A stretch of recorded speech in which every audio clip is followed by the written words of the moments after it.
Eu estou falando, tem que ter um projeto de nação.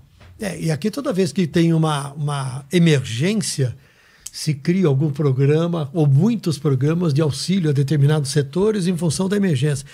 Aí vence o prazo da emergência, não se consegue acabar com aquela emergência. Aí se renova a emergência.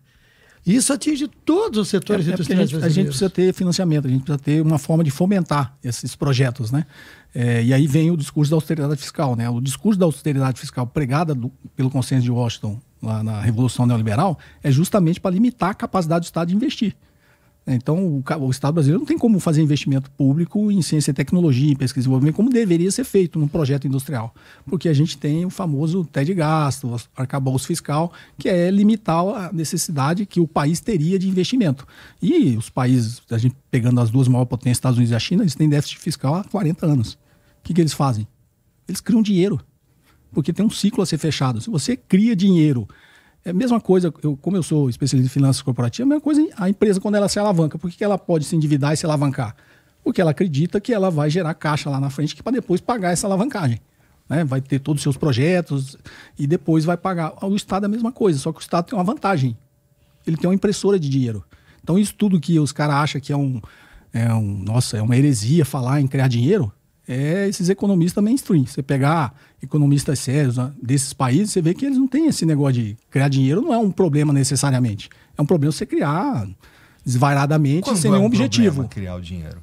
Quando você não tem um projeto. A China fez um projeto de 50 anos, cara, e com avaliações quinquenais. Desde então, eles criam dinheiro para fomentar esses projetos. Entendeu? Então, o que é? Por que você não pode, no limite, criar dinheiro? É uma teoria quantitativa da moeda que já caiu. Tá? Porque ele diz que se você imprimir muito dinheiro, você gera inflação. Tá? Só que a grande maioria do dinheiro que você cria não circula na economia. Então, como diz o Keynes, o que interessa é a velocidade da circulação desse dinheiro.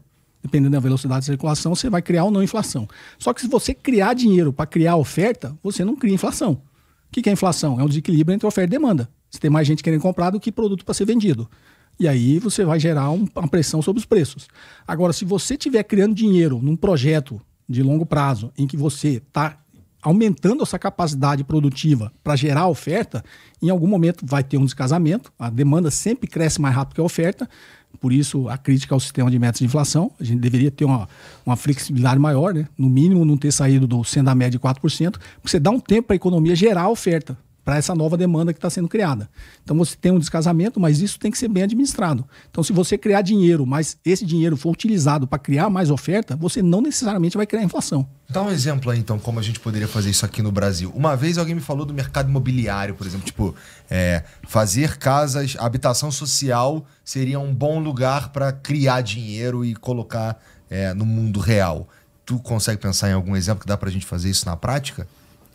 Quando eu falo criar dinheiro, vamos pegar o exemplo da Covid. Tá todo mundo achando que era um problema, o governo não queria nem dar auxílio emergencial, aí depois timidamente queria dar 200 e quem decidiu dar 600 foi o Congresso.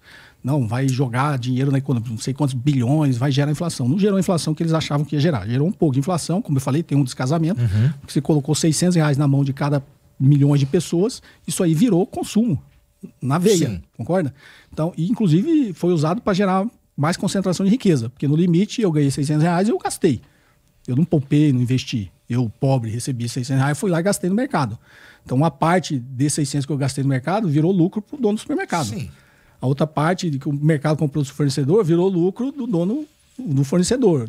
No limite, até na indústria lá. Então, foram se apropriando uma parte de lucro nessa cadeia.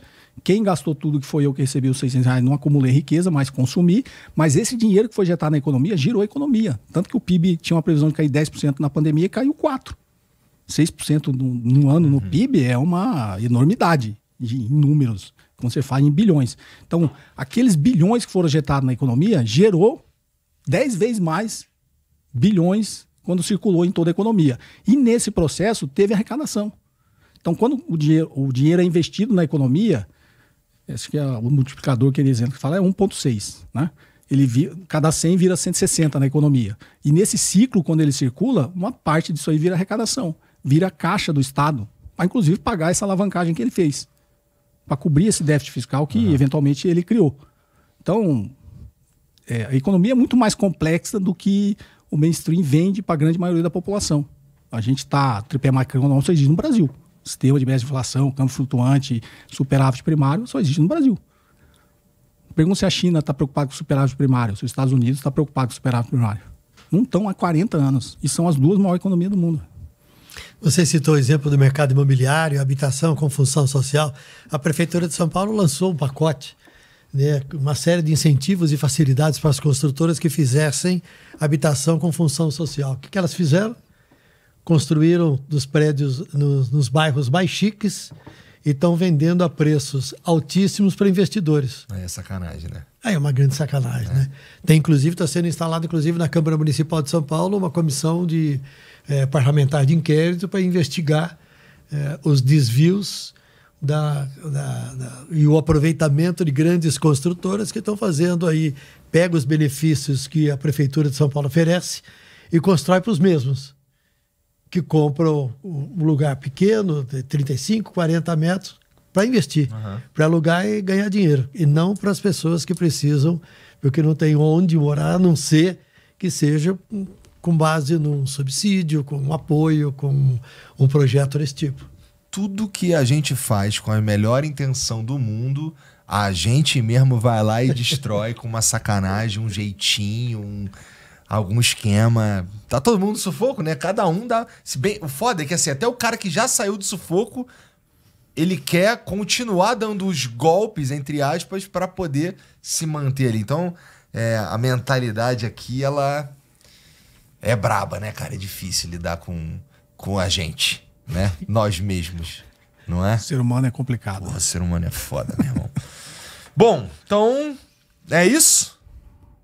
É isso, Raul? É isso, né? Cadê o Raul? Não tá aí, não. Tá pra lá. Cobori, muito obrigado por vir aí. Obrigado pela moral. Aquela ali é a tua câmera, se quiser falar mais alguma coisa. Que isso, Igor. É sempre uma satisfação estar aqui com vocês. Sabe quanto eu gosto de estar aqui, trocar ideias aqui e falar com essa audiência qualificada que você tem. É sempre bom a gente poder ter um espaço, né, para discutir ideias, discutir o país e com uma visão menos polarizada, né? Isso, como a gente importante. Vê por aí, a gente poder expressar as ideias. E é uma satisfação estar hoje aqui com o Tramontina, pessoa que eu muito admiro, jornalista de altíssima qualidade, e é uma honra poder dividir a mesa com você, Tramontina. Obrigado. Igualmente. Obrigado pelo convite mais uma vez. Vim aqui te suportar e você veio me suportar mais uma vez. Dessa vez com a cadeira seca. E desta vez com uma cadeira seca. Né? Chegarei em casa, não vai virar surpresa. Isso. Importante. Vocês que estão assistindo, muito obrigado pela moral também. A gente vai deixar aqui no comentário fixado todas as redes sociais do Cobori, do Tramonta e as minhas também. Se você quiser seguir, vai ser um prazer recebê-los vocês lá.